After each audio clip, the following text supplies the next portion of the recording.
DIY artsy crafty friends. Welcome back to my channel. If you are new here, my name's Dee, the Messy Perfectionist, and on this channel I am sharing my love and learning for all things DIY artsy crafty.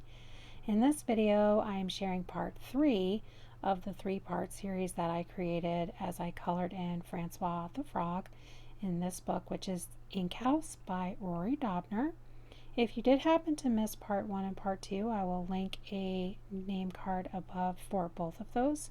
I highly suggest you check them out if you're interested to see how it started, how it was going, and of course in this video how it finishes up, as well as the mishap that happened that you can see here.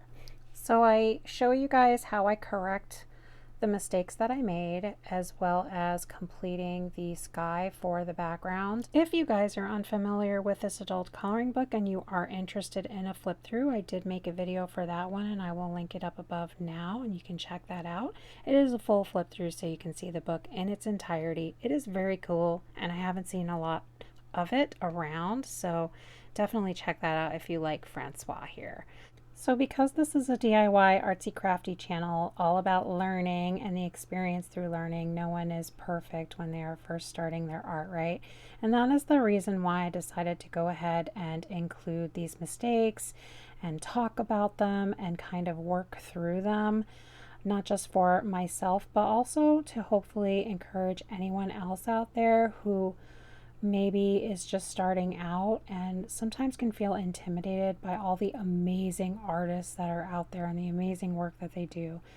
Everyone has to start somewhere and it should be a joyful, fun experience, and that is what this community is for. Thank you guys so much for all your support and I hope you enjoy this video.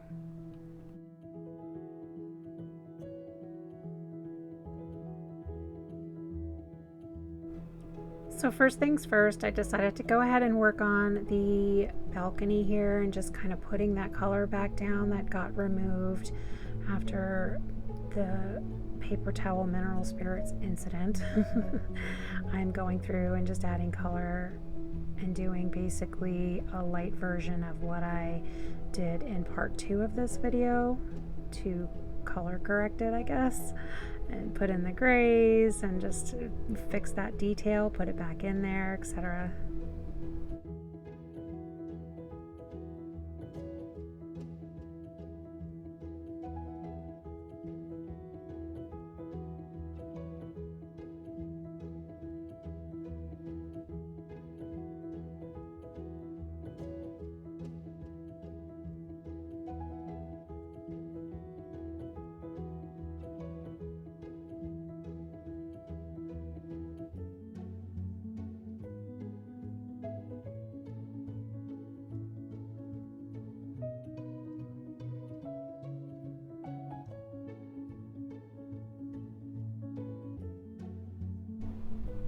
My thought process at this point is starting to turn out to be a little bit more positive because I'm realizing that the color is laying back down on my page and that all of the burnishing and the blending I did with the mineral spirits is not affecting me correcting this coloring page, so all will be all right.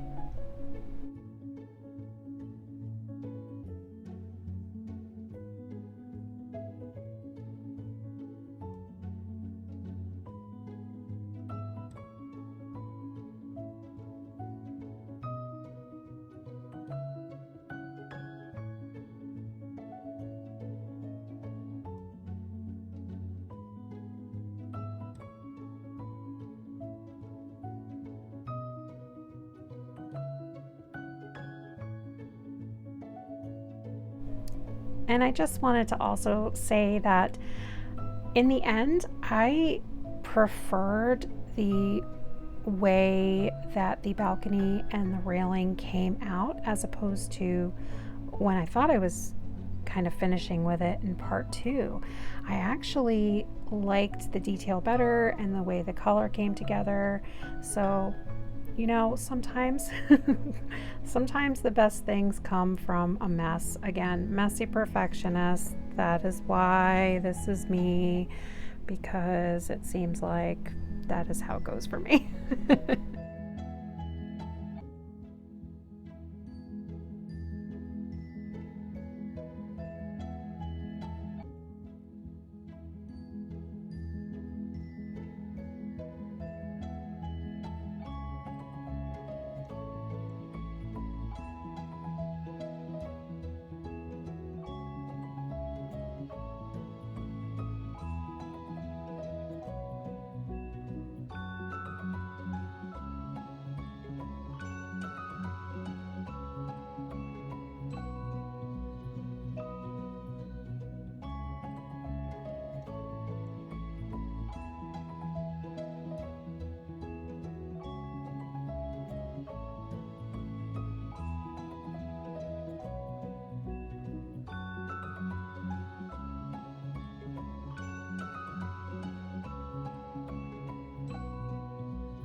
And I just wanted to go back in and work on the cup and the saucer a little bit more and just add back in, same thing, a little bit more of that detail that may have been wiped away or missed in the last part of this video, just kind of touching everything up.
And just in case you're wondering what I'm doing with that brush, it's like a makeup brush. I actually bought a set for when I do my own nails to wipe away like any of the dust. And so this one is for my art, and I use it in the same way. I use it to dust away any particles that are there. This happens a lot with the Prismacolor pencils because they are a very soft core pencil. And this just works really well just to lightly dust it off your page so that you're not maybe mixing color, or just so you can get those particles out of your way and continue on.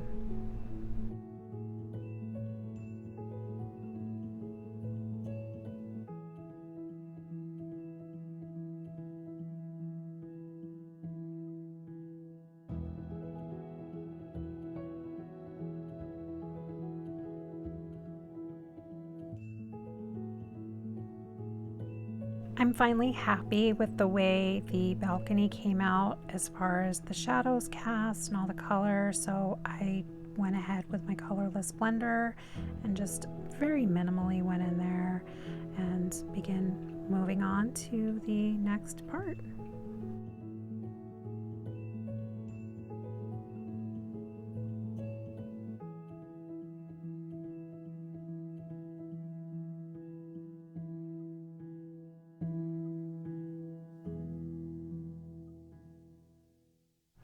Finally getting into the part that I was most disappointed in after having my coloring mishap, and that's reworking on the trees and adding that detail back in the color.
And like with the balcony and the banister, in the end, I actually liked the way the foresty trees came out better this time around than when I had done it the first time. I think I felt more confident in creating that detail and just liked it more.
So I'm just kind of taking that one over with the dry paper towel to take off any wax bloom, and then I decided to just go through with my eraser around the center part of the words, as I wanted the words to kind of stand out and not be completely covered in color as I went along.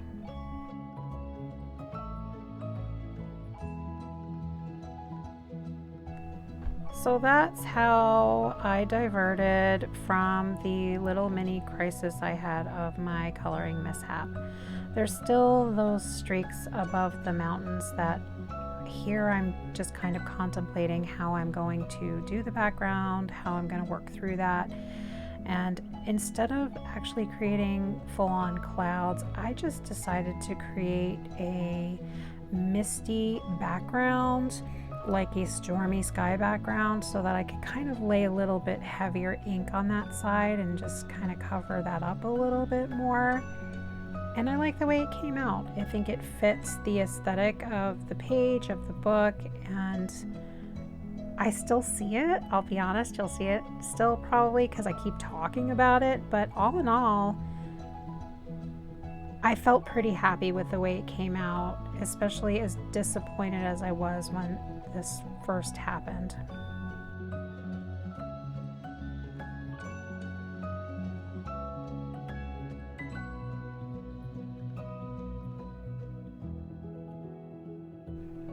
I am using stamp inks to put this background down right now, and I'm using Tom Holtz's Distress ink in Iced Spruce.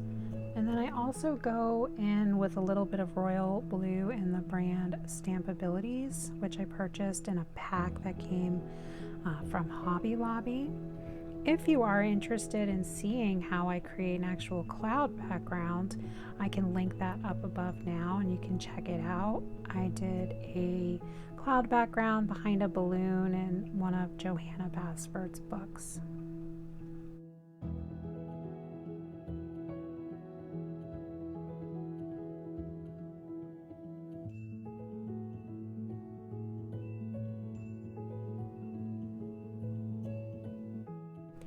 Using ink pads to create backgrounds in coloring books has been a total game changer for me, and I just love it. It is so much fun. I love the way it comes out. It just, I don't know, brings your pictures to a different level, I feel, and it worked out perfectly, I think, for this page, especially with the boo-boo. I feel like it covered up well enough, and even though you can still see that a little bit, it's almost as if there's further mountains in the back, you know, and these are misty clouds coming down. You may have noticed me I dip the brush or scrape the brush in the stamp ink and then kind of tap it on that little plastic cloud stencil that I had made. And the reason I do that is because it just kind of takes off any real heavy, loose ink that there may be before I go into the page. I also decided to go ahead and just drag a little bit through the corners and the bottom of the page, and I do feel like that helped also blend it a little bit better and pull it through.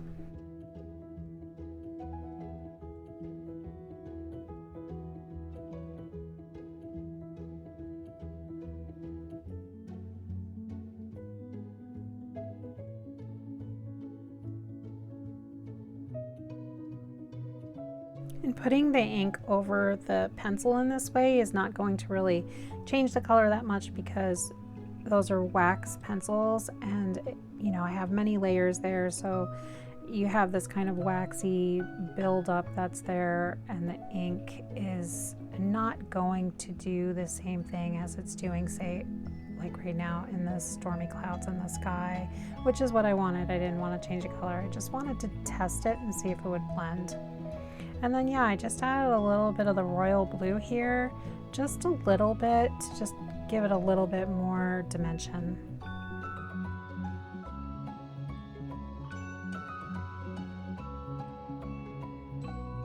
I almost always have a piece of paper underneath the page that I'm working on when I'm doing things like this, or I'm working on the corners, just because I don't want ink or pencil to overlay onto other pages of my book.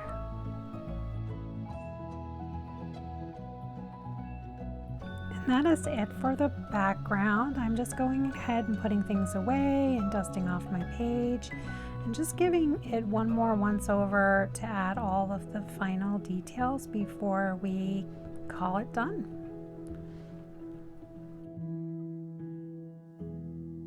Once again, thank you to all of you who have supported me by liking, commenting, sharing, subscribing my channel. I know I say it all the time, but I appreciate you all so much.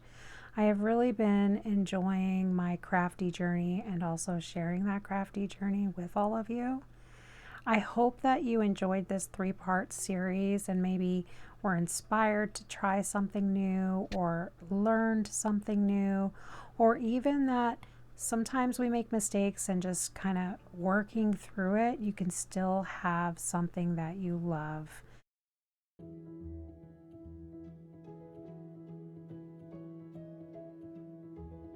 And that is it for Mr. Francois the frog. I'm just dotting his pupil with an acrylic white pen there and calling it done. Again, I hope you guys enjoyed this, and I will be seeing you guys later. Have a great day, evening, afternoon, whenever you're watching this. Bye.